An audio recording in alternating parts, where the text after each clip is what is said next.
Welcome back to Megan Writes and my continuing writing vlog.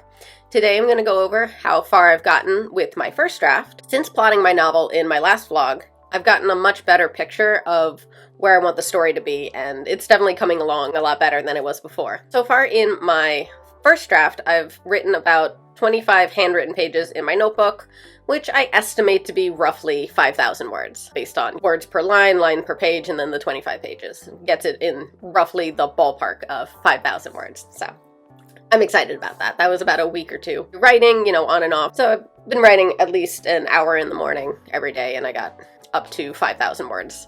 In my first draft, I took a few of the scenes from my stupid draft that I really liked, but everything's a lot more focused on Nilsen and Brighton now than it was before, with Emma's perspective and Emma talking about the library, and so it's definitely coming together better as how I want it to go from my original idea. So in my 5,000 words, I've gotten all the way up to the holiday gift exchange that I detailed in my plotting, so I'm excited about that, and in there I've got a lot more dialogue than I had before, and a lot more scenes with either just Nilsen or just Brighton, and the two of them together outside of the library, where, before we were kind of restricted to the library and the first person perspective from Emma, which I'm really glad I changed it over to third person. It's reading a lot better than it was before. I'm really enjoying the fact that I can kind of focus on one character and then shift it over to another, kind of like in a movie where you're focused on this one character, what they're doing, and then you can shift it over. So it feels a lot more cohesive and a lot better storytelling that way. So I think the third person perspective really helped tell the story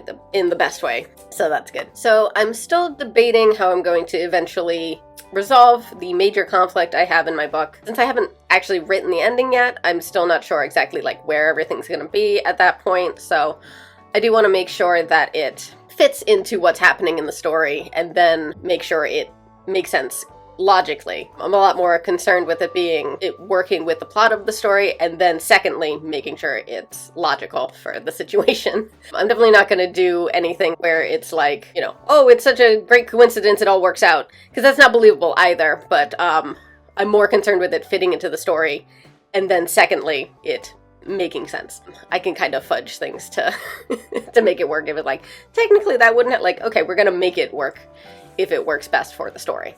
You can have a little suspended disbelief with the story if it works best for the story. But we'll see where we're at the end and how it all ends up resolving itself. Sometimes I need the story to kind of tell me where it wants to go, rather than sort of trying to shoehorn in, okay, this is what I want to happen, and if the story around it doesn't make sense for that, I don't want to just kind of in there randomly. So we'll see where we go. I have a general idea, but I don't know if it's going to work in the story or logically. I've been doing some research and it feels a little like, oh, we need a lot more to make this work, but we'll see.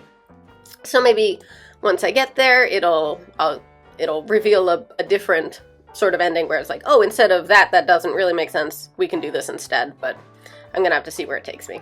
So at roughly 5,000 words, I'm approximately a 1/12 of the way through where I want to be in my novel, because I want to eventually get up to at least 60,000 words for my novel, because that's where it does start to actually qualify as being a full novel rather than a novella. But I think I can definitely reach that goal, because even in my 5,000 words, I have the writing and then this scene, and then I moved on just to keep things moving, and so I'll have to go back and fill in those. So I think the way it's going, I'll definitely be able to reach my goal. So that should be good. I really want to tell you guys more about it, but I also don't want to reveal any spoilers, because I feel like in the plotting I already gave away a little extra, but again, there needs to be some hook for people to get interested in the story and go, oh, I want to know how that goes. And I know I haven't revealed the big conflict yet, because I revealed a couple other smaller conflicts, so we'll see how it goes.